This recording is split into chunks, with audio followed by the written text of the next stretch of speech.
white.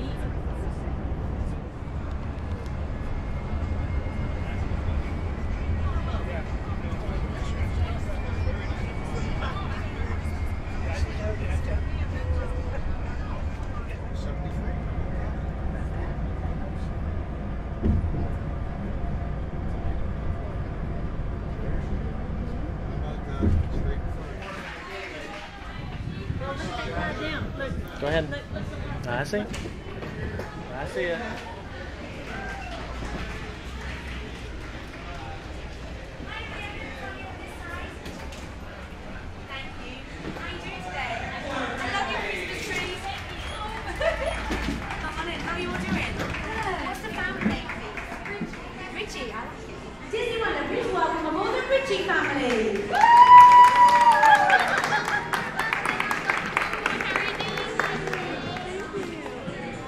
Go straight ahead and to the left. Here's your winner. Welcome on board the Milano family.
Ladies and gentlemen, boys and girls, good evening and welcome to the Walt Disney Theater.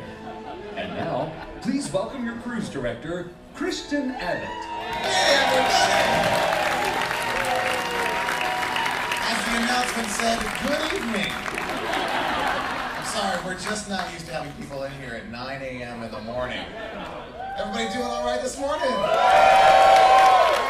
It's great to have you all in here. You know, we're not used to having people here in the morning time, and I'm not actually going to be your host, but I just did want to stop by and welcome you all aboard. It is great to have you back on board for the Unplugged 2.0 podcast cruise. And I know I just did want to stop by and say hi, and I know we're all excited about the launch of the Disney Dream next month, if you can believe it. And then the Unplugged podcast 3.0 cruise in June of 2012 as well. So without further ado, I would like to introduce to you the hosts for this morning. And of course, they are your hosts of the weekly podcast. And that, of course, is John Magi and Peter Werner. Welcome to the stage.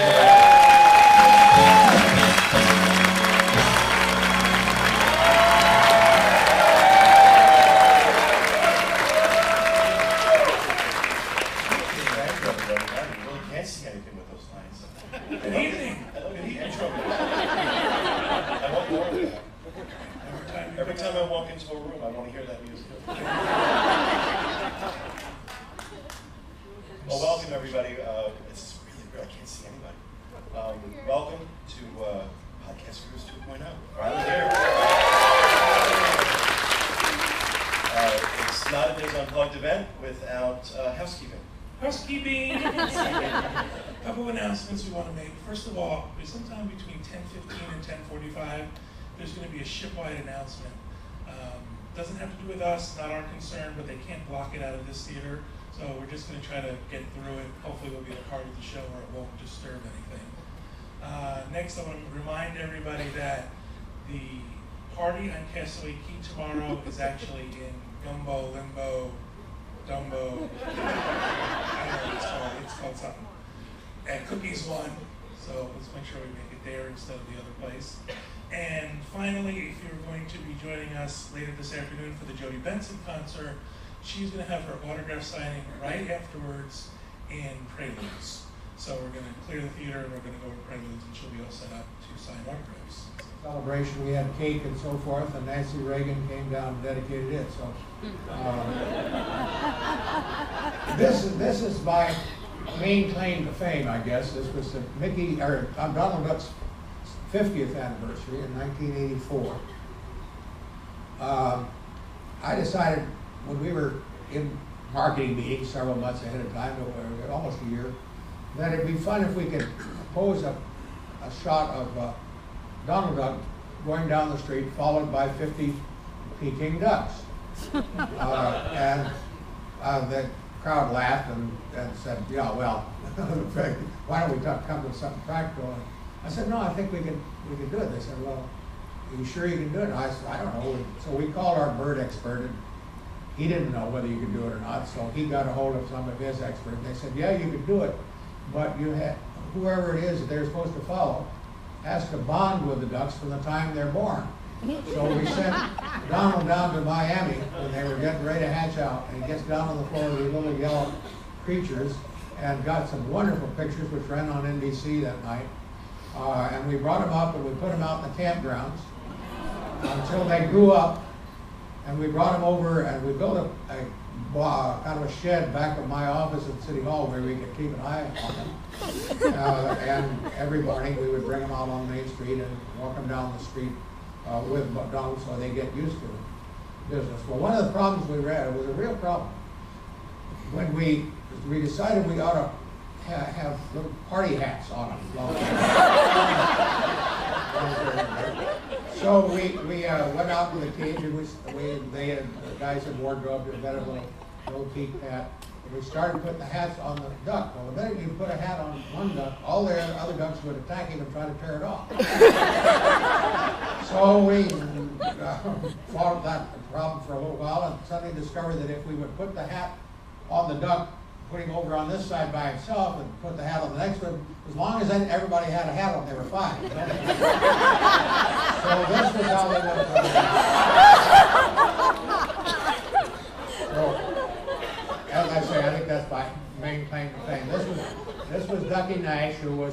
voice of Donald Duck for years and years. And for a long time, when Walt was alive, he wouldn't give very much publicity to the guys who did the voices because he wanted to maintain the fantasy of it. So this was one of the first times that Ducky had a chance to shine, and he was in his glory. That's his wife on his right and my wife on my left. Ladies and gentlemen, please welcome Bob Gurr.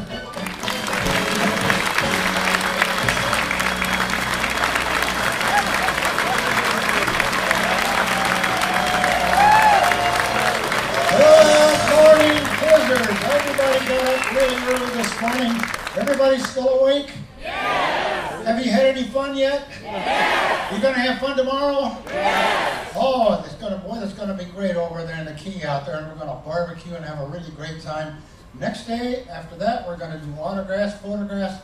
I love photographs. I love doing autographs for anybody and photographs of all the kids and everything.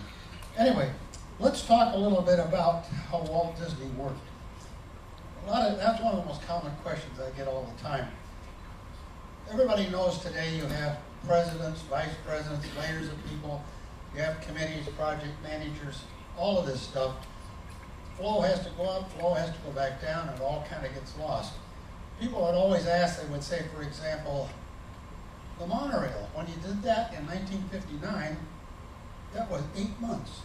The brand new monorail, it took 4 years. You know, we've got computers, we've got people that are organized, everybody's well trained. Why does it take so long? Well, the simple thing was, working with Walt Disney was a lot different than working with people that you would do today. It was basically Walt and everybody. Now, Walt would talk directly to the individual people doing some of the individual designs and developments and actual work. When Walt was really interested in what was going on, he would go around to where people were doing the work. He'd come around to your office, well, maybe every 3 or 4 days at the most. Stop and think about that for a minute. This means that if something's not quite going the way he wants, he's the first guy to see it. Now think about what it is today with organized companies. You have to wait a couple of months for a report. It has to go up, has to go down. You might be 3 or 4 months not going in the direction that somebody would like. And it takes time to discover that. So figure that difference in time. Every day, your time is so much more compressed because the communications are just so much faster. Walt was really good at that because there was another sense that Walt had was that, yes, he launched people into doing a project, but it wasn't exact. It wasn't all figured out yet, and everybody kind of figured it out as you go. It's okay, everyone. It's Mickey. Oh, hi, Mickey. No, it's not that lily-livered landlubber. It's I, Captain Hook. Big Crow and I are commandeering your little party. 'Tis high time you learned how a bloodthirsty crew really celebrates. Right, you swans? Right, Captain.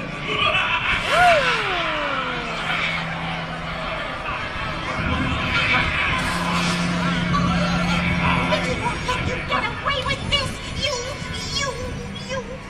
party poopers. You party poopers. All right, you landlubbers. Hold on to your eye patches, 'cause we be rocking this boat.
We'll be arriving at our first stop, Scuttle's Cove Tram Stop. You should disembark here for Scuttle's Cove Children's Program Area, Monstro Point Famous Whale Skeleton Day, Castaway Cay Stingray Adventure, Watercraft Rental, Gills, Fins and Boats Snorkel Rental. She sells seashells and everything else for shopping. After Scuttle's Cove, this tram will be continuing on to our next stop, Pelican Point. As a reminder, lunch is served between 11:30 and 2 o'clock at 2 locations, Cookies Barbecue and Cookies too. Please remember to drink lots of water and use your sunscreen. Now please remain seated until the tram comes to a complete stop. Again, welcome to Disney's Castaway Cay. I don't remember there being 2 stops. And remember to listen for the ship's whistle. It would signal the final tram. See you later and have fun.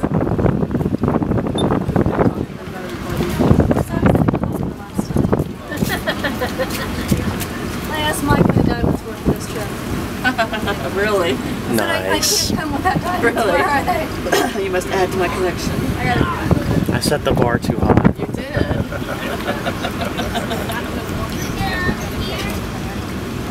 I think I see our cast of goofy characters.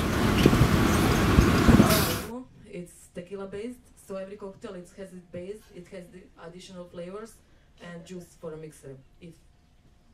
So Root Cosmo is tequila, triple sec. For triple sec you can use bottom shelf triple sec. If you want to upgrade you can use Control. You can use blue curacao just for fun to make it a nicer color, or Grand Marnier top shelf. It's all orange flavor liqueurs and are used for making margaritas. So, yeah, I cannot hold the microphone and make.